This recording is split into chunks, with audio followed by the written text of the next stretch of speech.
Hello guys, welcome to my channel. My name is Arjun S Pawar.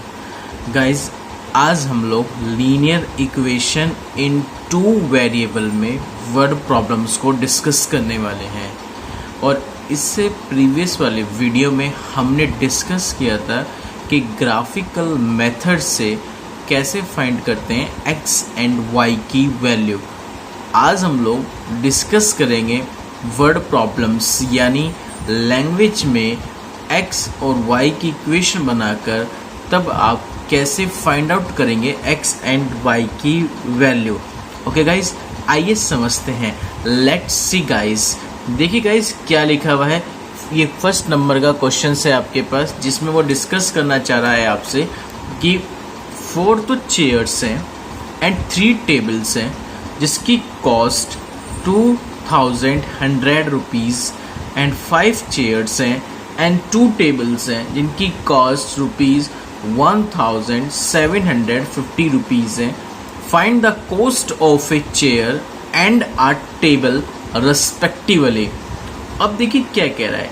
4 chair और 3 table मिलकर उनकी जो कॉस्ट होती है वो होती है 2100 रुपीज़। मिलकर हो रही है ना उनकी कॉस्ट।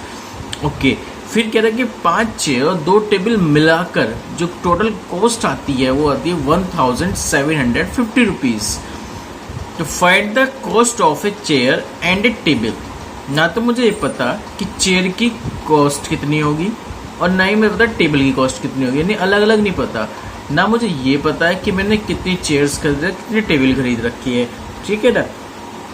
तो मैंने लेट कर लिया। सबसे पहले उसने लिखा कि यहाँ पे let cost of A 1 chair, एक चेयर की कॉस्ट, क्योंकि मुझे कॉस्ट नहीं पता, एक चेयर की कॉस्ट नहीं पता, तो मैंने क्या लेट कर लिया भाई, एक चेयर की जो कॉस्ट है वो तो होगी x रुपीज़ और एक टेबल की जो कॉस्ट है वो कितनी होगी y रुपीज़। अब मैंने यहाँ पे 4 टेबल खरीदी, 4 चेयर खरीदी, तो मुझे एक बात बताओ, एक चेयर x रुपये की पड़ रही, तो 4 चेयर कितने की पड़ेगी, 4x की। कंप्लीट होगी बात। मेरे को एक टेबल y रुपये की मिल रही है, तो 3 टेबल कितने की मिलेगी, 3y की। ठीक है। अब इन दोनों को मिलाकर कितनी कॉस्ट आ रही है, 2100 रुपीज़। दोनों को मिला दिया, 4x + 3y कितना हो गया, 2100 रुपीज़। पहली condition. Okay guys. Second case, 5 chairs, एक चेयर की कॉस्ट x रुपीज़ है, तो 5 चेयर की कॉस्ट 5x हो गई। ठीक है।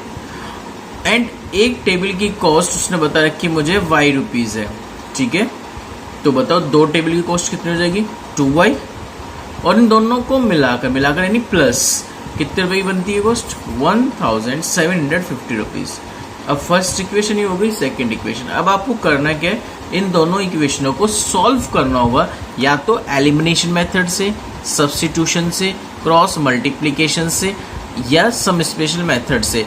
जिससे भी आप क्वेश्चन को डील करना चाह रहे हैं आप उस तरह से क्वेश्चन को डील करेंगे और वहाँ से आप x और y की वैल्यू को फाइनलाइज कर देंगे। तो आपको x की वैल्यू यहाँ पे गेट हो जाएगी 150 और y की वैल्यू गेट हो जाएगी 500 रुपीज़। उम्मीद है कि पॉइंट समझ में आएगा। देखिए इक्वेशन सॉल्व करना मैं इस क्वेश्चन में तो आपको बता देता हूँ।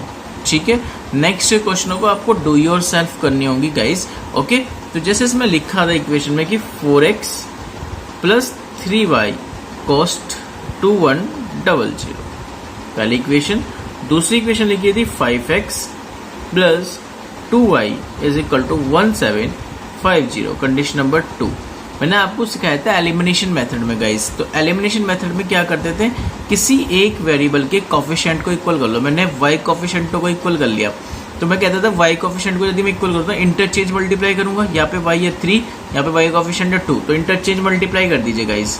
तो इंटरचेंज मल्टीप्लाई करें तो इसमें तो पूरे में 2 से और इस पूरे में 3 से मल्टीप्लाई कर दिया। बताइए कितना आ गया आपके पास गाइस, 8x + 6y = 4200।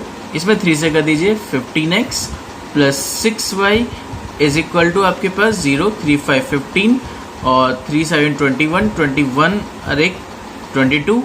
ठीक है। 3 of 2 5, ये आ गया आपके पास। ठीक है गाइस, यहाँ तक की कोई डाउट नहीं होना चाहिए आपको, उम्मीद करता हूँ। और इसे दोनों को ऐड कर दीजिए, थर्ड बन गया और ये फोर्थ बन गया। अब देखिए ये 6y, ये भी प्लस के 6y, ये प्लस, लाइक साइन है, लाइक साइन है तो हम इसे सब्ट्रैक्ट करते हैं। तो इसमें से इसको माइनस कर दिया ये तो कैंसिल हो जाएगा। माइनस के 15 में से प्लस के 8 गए तो माइनस के 7x, माइनस 5 to 50 में से 4 to 00 माइनस कर दीजिए, ठीक है। तो देखिए कितना बचेगा, 0 5 2 0 5 4 1, तो 1050। तो उम्मीद है कि पॉइंट आपको बहुत अच्छे से समझ में आ रहा होगा गाइस, हम कैसे कर रहे हैं इस चीज़ को। ये भी किस चीज़ के बचेंगे, आपके माइनस के, ओके। अब माइनस से माइनस कैंसिल, तो x की वैल्यू कितनी आ जाएगी, 1050 डिवाइड बाई 7 कर दीजिए। तो यहाँ से फाइनलाइज कर लीजिए अपनी वैल्यूज़ को, जो भी आपके पास आएगी वैल्यूज। तो इसे कैंसिल आउट करोगे तो 150 इसकी वैल्यू आ जाएगी x की वैल्यू गेट हो गई। अब इसी तरह से इसकी वैल्यू किसी भी इक्वेशन में पुट कर दो, चाहे फर्स्ट सेकेंड में, चाहे थर्ड या फोर्थ में, एज योर चॉइस। x की वैल्यू जो तुमने निकाल गेट की है उसकी वैल्यू किसी भी इक्वेशन में पुट कर दोगे, तो वहाँ से यदि सपोज दैट मैंने x की वैल्यू को फर्स्ट इक्वेशन पुट कर दी, तो पुट कर दीजिए जो 150 वैल्यू आई है उसे यहाँ पुट कर दीजिए x की। रखिए x की वैल्यू 150 यहाँ रखिए, तो x 150 plus 3y is equal to 2100। रखिए कितना आ गया यहाँ पे, 600 plus 3y is equal to 2100, तो 3y इज इक्वल टू 1500, तो 3 से कैंसिल आउट 500, तो y की वैल्यू 500। That's all guys. तो उम्मीद करता हूँ गाइस इस तरह से आप एलिमिनेशन, सब्स्टिट्यूशन, क्रॉस मल्टीप्लिकेशन लगाकर x एंड y की वैल्यू को फाइनलाइज कर सकते हैं गाइस। यदि आपने ये वाला मेथड का टॉपिक नहीं देखा है तो इसका लेक्चर आप प्लेलिस्ट में जाके देख सकते हैं गाइस, ओके। तो गाइस इस तरह से आप फाइनलाइज कर लेंगे, ओके गाइस। चलते हैं नेक्स्ट एग्जाम्पल की तरफ गाइस। क्या है नेक्स्ट एग्जाम्पल समझते हैं। देखिए क्या लिखा हुआ है, the sum of the digits of a 2 digit number is 12। जब भी हमें डिजिट का क्वेश्चन आपको वो गिवन कर दे तो एक चीज़ का हमेशा ध्यान रखेंगे, जो नंबर बनेंगे हमेशा ध्यान रखना इस चीज़ का पॉइंट का। जब भी वो डिजिट वाले क्वेश्चनों को डील करना कह देता है तो नंबर हमेशा ऐसे लिखा जाता है 10y प्लस x। बस ये तो हो सकता है, इसे हम 10x प्लस y भी लिख सकते हैं, और 10y प्लस x वो डिपेंड करेगा आपने वंस डिजिट किसको लेट कर रखी है और टेंस डिजिट किसको लेट कर रखी है, ठीक है। तो मैंने यहाँ पे वंस डिजिट x को लेट किए और टेंस डिजिट y को लेट किए। तो 10 के साथ हमेशा जब टेंस डिजिट बोलूँगा तो 10 के साथ वही डिजिट आएगी जो यहाँ लिखी होगी, तो 10y प्लस x ये नंबर बनाने का तरीका होता है। पॉइंट समझ में आएगा इस। तो उसने कहा कि भाई जो डिजिट्स का सम है, कौन सी डिजिट्स का, 2 डिजिट नंबरों का, जो भी 2 डिजिट नंबर है उनका जो सम आता है वो 12 आता है। 2 डिजिट में कौन कौन है, x और y, एक वंस में और एक टेंस में, तो इन दोनों का सम 12। उसके बाद उसने क्या कहा guys, the number obtained by interchanging. Number obtained by interchanging. Interchanging का मीनिंग होता है गाइस जो वंस है वो हो जाए टेंस और जो टेंस है वो बन जाए वंस, ठीक है। तो नंबर इंटरचेंजिंग हो जाए 2 डिजिट्स के। तो कह रहा है कि जैसे ही आप नंबर को इंटरचेंजिंग करते हैं तो वो एक्सीड्स यानी ज़्यादा हो जाती है, more than the given number. जो गिवन नंबर है, कौन सा गिवन नंबर, इसका कितना ज़्यादा हो जाती है, 18। जब मैं वंस को टेंस बना देता हूँ और टेंस को 1 बना देता हूँ तो नंबर इंटरचेंज होने पर जो नंबर आया हमारे पास नया नंबर वो पुराने नंबर से 18 ज़्यादा हो गया। बस ये ध्यान रखिए। तो यहाँ पे ध्यान दो क्वेश्चन में, भाई पुराना नंबर था 10y प्लस x, ठीक है।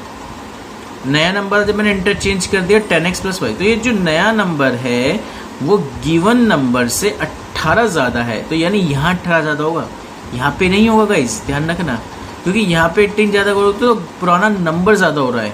समझ गए ना इस बात को। यदि मैं यहाँ पे सपोज दैट यहाँ तुम 18 लगाना चाह रहे हो, ठीक है ना, तो ये जो लगाया ना आपने, तो इसका मतलब ये होगा कि यहाँ से हटाइए और यहाँ समझिए फिर इस बात को। तो ये जो नंबर हो गया ना, ये वाला नंबर, ये नंबर यानी पुराना नंबर नए नंबर से 18 ज़्यादा हो गया। ऐसा नहीं कह रहा क्वेश्चन। क्वेश्चन क्या कह रहा है, जो नया नंबर है वो पुराने नंबर का 18 ज़्यादा है। तो यानी 18 यहाँ लगेगा गाइस, यहाँ पर नहीं लगेगा। उम्मीद करता हूँ पॉइंट आपको अच्छे से क्लियर हुआ होगा, ठीक है गाइस, ओके। तो बस यहाँ पे x वाले एक साथ ले लो, y वाले एक साथ ले लो, 18 इधर पूछा जाए तो 9x minus 9y is equal to 18। तो x माइनस y की वैल्यू कितनी आ गई, 2। Condition number second, first second दोनों को कैलकुलेट कर लीजिए एलिमिनेशन से मेथड से। तो जैसे करेंगे तो देखो y से y कैंसिल आउट हो जाएगा, x 2x 12 to 14, तो यानी x की वैल्यू हो जाएगी 7। x 7 आ गया, किसी भी इक्वेशन में पुट कर देना, y गेट हो जाएगा, y की वैल्यू 5। अब आपसे पूछा गया था नंबर बताओ कौन सा होगा, तो नंबर करने के लिए यहाँ रख दो, ये रहा नंबर। x की वैल्यू फाइंड आउट हो गई, y की वैल्यू फाइंड आउट हो गई, इसमें वैल्यू पुट कर दो फॉर्मूले में, तो आपके पास नंबर आ जाएगा 57। तो उम्मीद करता हूँ गाइज यदि इस टाइप का क्वेश्चन, डिजिट वाले टाइप का क्वेश्चन आपके पास मिलता है तो आप इसे ईजिली डील कर लेंगे बहुत ही आसानी से।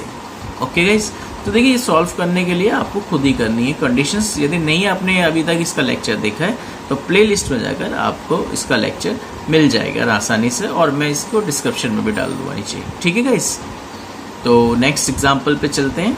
नेक्स्ट एग्जाम्पल क्या कह रहा है, the difference between two numbers is 26। उसने कहा दो नंबर है, उनके बीच का डिफरेंस 26 है। नंबर उसने कहा and one number is 3 times the other. जो पहला नंबर है वो दूसरे नंबर का 3 टाइम है, 3 गुना है, मतलब 3 टाइम्स मतलब 3 गुना है। तो फाइंड देम, उन नंबरों को बताओ क्या होगा।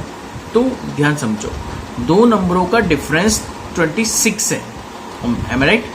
Difference between two numbers is 26। तो आई डोंट नो दो नंबर क्या है, मैंने कहते दो नंबर x एंड y है, मेरे दो नंबर क्या है x और y है, लेकिन मैं उसमें समझाने की कोशिश करूँगी जो x है वो y से ज़्यादा है। क्यों ज़्यादा लिया मैंने, मर्जी चाहे तुम y को x के साथ ज़्यादा लेते, लेकिन यदि तुम जिसको भी ज़्यादा लोगे भाई कम वाले को तभी तो माइनस कर सकते हो उसमें से। तो मैंने x को ज़्यादा लिया y से, तो डिफरेंस दिखा दिया, x में से जब y माइनस होगा तो 26।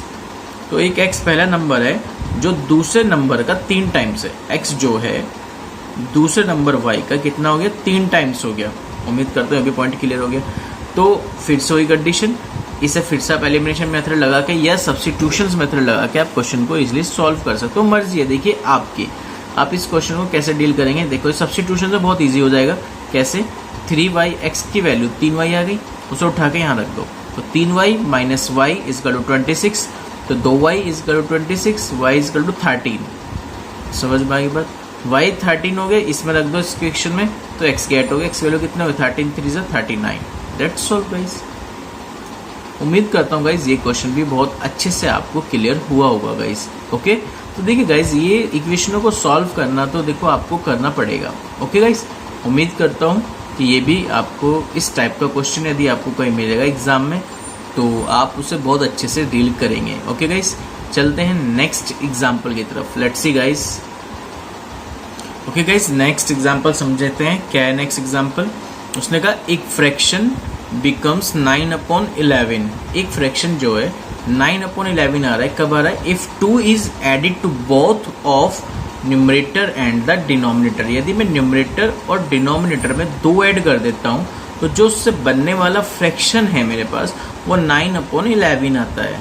कह रहा है कि फिर if 3 is added to both the numerator and the denominator it becomes fraction 5/6। वो कह रहा है कि सेकेंड केस में यदि मैं न्यूमरेटर में और डिनोमिनेटर में 3 ऐड कर देता हूँ तो जो मुझे फ्रैक्शन मिलता है वो 5/6 मिलता है।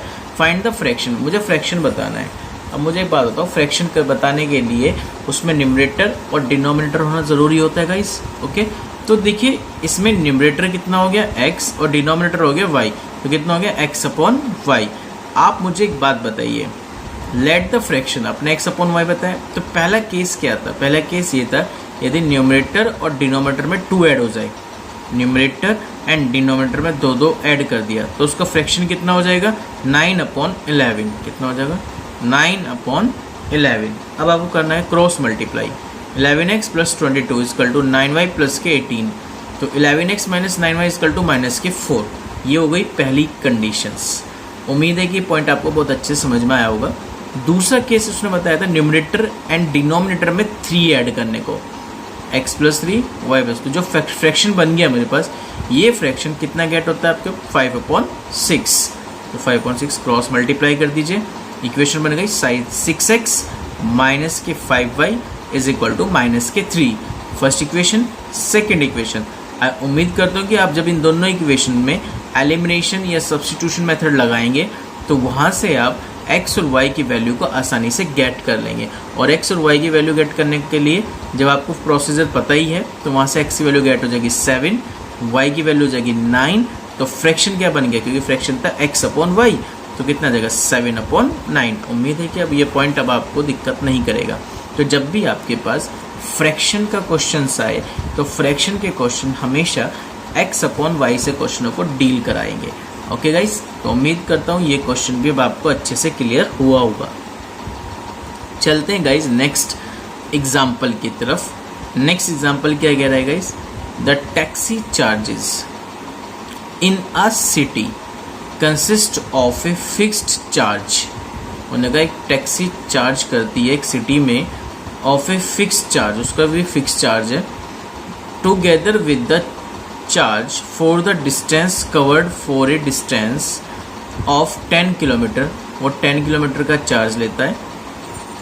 The charge paid is ₹105 and for a journey of A 15 kilometre, यदि वो 10 किलोमीटर डिस्टेंस कवर करता है तो वो चार्ज ले रहा है ₹105। जब वो 15 किलोमीटर की जर्नी कवर करता है तो उसका चार्ज पे होता है 155।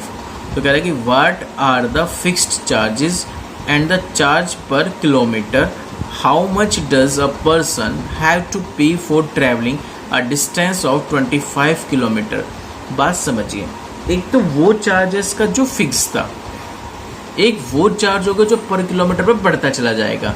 तो मुझे क्या करना है, दोनों चार्ज बताने। देखो लिखा ना, the taxi charges in A city consist of a fixed charge. एक तो फिक्स चार्ज है उसके साथ, ठीक है ना। जब एक टैक्सी चार्ज करता है एक सिटी के अंदर तो उसका एक तो होता है फिक्स चार्ज जिसके साथ वो आगे काम कर रहा है, और वो पर डिस्टेंस के हिसाब से जब वो डिस्टेंस कवर करनी शुरू करता है उसका चार्ज बढ़ जाता है। तो कह रहे हैं कि दोनों जो टोटल मिलाकर अमाउंट आती है वो ₹105 आती है, ठीक है ना। तो जब वो 10 किलोमीटर डिस्टेंस कवर करता है तो उसको जो चार्ज पे करना पड़ रहा है ₹105 पे करना पड़ रहा है। यानी जो 10 किलोमीटर डिस्टेंस में आ गया वो फिक्स चार्ज भी आ गया इसके अंदर और पर किलोमीटर का चार्ज भी आ गया इसके अंदर। तो दोनों का जो सम आ रहा है वो ₹105 दे रहा है आपको, ठीक है ना। जब आप वो पे करेगा ना तो इस पे में दोनों चीज़ें आ जाती हैं, ठीक है गाइस। और जब वो 15 किलोमीटर की जर्नी तय करता है तो उस सिचुएशन में उसको क्या करना है गाइस, उसको भी दोनों पे कर दिए। दोनों पे कितना कर रहा है, यानी फिक्स चार्ज और पर किलोमीटर चार्ज मिलाकर 155। तो मुझे ये नहीं पता उसका फिक्स चार्ज कितना टैक्सी का, मैंने कह दिया x है। और मुझे ये नहीं पता था कि ट्रैवलिंग का चार्ज कितना उसका, मैंने कह दिया 1 किलोमीटर का ट्रैवलिंग का चार्ज हो गया y। तो फिक्स चार्ज तो x हो गया। 1 किलोमीटर के ₹y है। कितने किलोमीटर चल दिए थे मेरे पास, 10 किलोमीटर। तो कितना हो गया 10y, दोनों को मिलाकर कितना हो गया ₹105। Okay guys, same as it is next वाले केस में बात करूँ यदि मैं, तो भाई फिक्स चार्ज कितना था x, कितने किलोमीटर डिस्टेंस चली 15y, तो कितना हो गया 15y। दोनों को मिलाकर कितने रुपए दिए थे उसने, 155। First equation, second equation, elimination method लगाकर सॉल्व कर लीजिए। वी गेट x की वैल्यू फाइनल गेट हो जाएगी ₹5, y की वैल्यू गेट हो जाएगी ₹10। तो चार्ज कितना हो गया आपके पास, उसका चार्ज हो गया 25 किलोमीटर का। मुझे 25 किलोमीटर का बताना था, ठीक है ना। पूछा ना लास्ट में, लिखा एरिया देखो, लाइन को पढ़ो। How much does a person have to pay for travelling a distance of 25 kilometer. तो आपको जो चार्ज बताना है 25 किलोमीटर का कितना हो गया भाई, वो x + 25 है क्योंकि फिक्स चार्ज x था, पर किलोमीटर का चार्ज 10 पे y था तो 25 है। तो x की वैल्यू रख दीजिए, y की वैल्यू कैलकुलेट कर लीजिए, कितना आंसर आ गया 255। तो उम्मीद करता हूँ गाइज ये भी आपको आसानी से गेट हो गया होगा क्वेश्चन और समझ में भी आया होगा कैसे हम डील कर रहे हैं क्वेश्चनों को। ओके गाइज, चलें नेक्स्ट एग्जाम्पल की तरफ गाइस। आइए गाइस चलते हैं नेक्स्ट एग्जाम्पल की तरफ। Let's see guys. देखिए गाइस नेक्स्ट वाला टॉपिक क्या है, ages and distance, speed and digit. Age से रिलेटेड क्वेश्चन होंगे, डिस्टेंस से रिलेटेड क्वेश्चन होंगे, डिस्टेंस और स्पीड से रिलेटेड क्वेश्चन है और डिजिट से रिलेटेड क्वेश्चन है जो अभी मैंने आपसे डिस्कस किए थे बेसिक। अब थोड़े से हायर लेवल पे चलते हैं हम डिजिट के क्वेश्चनों को लेकर। जैसे पहला ही क्वेश्चन है, 7 टाइम्स आ 2 डिजिट नंबर, जो 2 डिजिट नंबर है उसका 7 time is equal to 4 times the number obtained by reversing the order of its the digits। Important line है, क्या कहना चाह रहा है समझिए।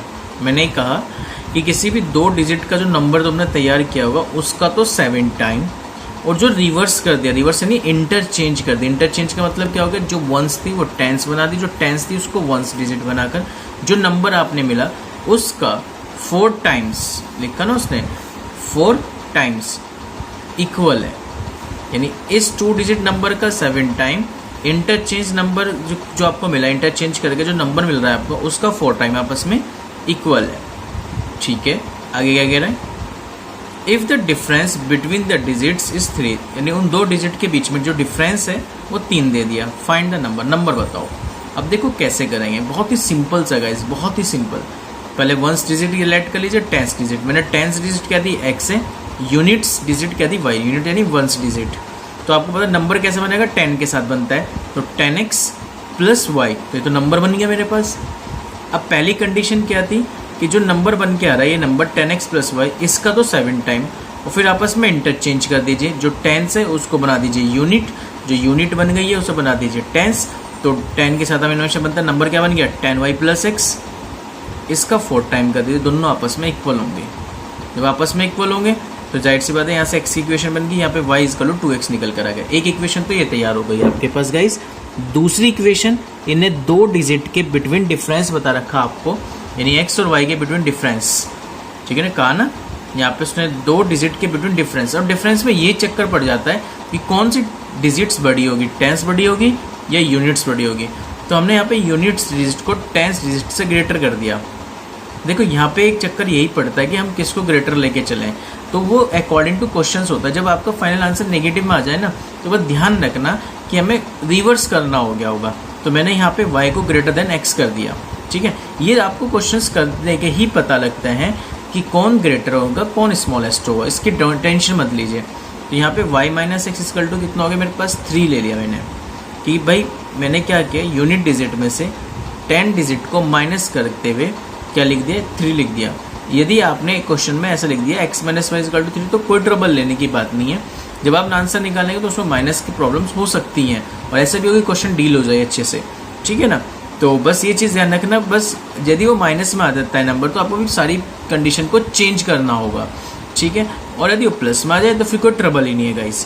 तो y minus x equal to कितना होगा 3, या तो सब्स्टिट्यूशन लगा लीजिए या एलिमिनेशन मेथड लगा लीजिए, वहाँ से फाइनलाइज कर लीजिए x और y की वैल्यू। x 3 गेट हो जाएगा, y 6, तो नंबर बताना है तो नंबर इसमें रख दीजिए। उम्मीद करता हूँ गाइज ये क्वेश्चन भी आपको अच्छे समझ में आ गया होगा। तो गाइज आज के लिए इतना ही, कल हम डिस्कस करेंगे नेक्स्ट वीडियो में एज से रिलेटेड क्वेश्चनों को। ठीक है गाइज, तो जो एज के क्वेश्चंस होते हैं हम उनको कैसे डील करेंगे, और दूसरे जो ट्रैवलिंग वाले क्वेश्चंस हैं हमारे पास, उन क्वेश्चनों को हम कैसे डील करेंगे। ट्रैवलिंग वाले क्वेश्चनों में आपको बहुत शॉर्ट ट्रिक भी बताऊंगा, पहले डिटेल मेथड से समझेंगे, फिर आप उसको शॉर्ट मेथड से समझेंगे। ओके गाइज, आज के लिए इतना ही। Thank you so much guys, thank you so much. Video को लाइक एंड शेयर जरूर करें। Thank you so much.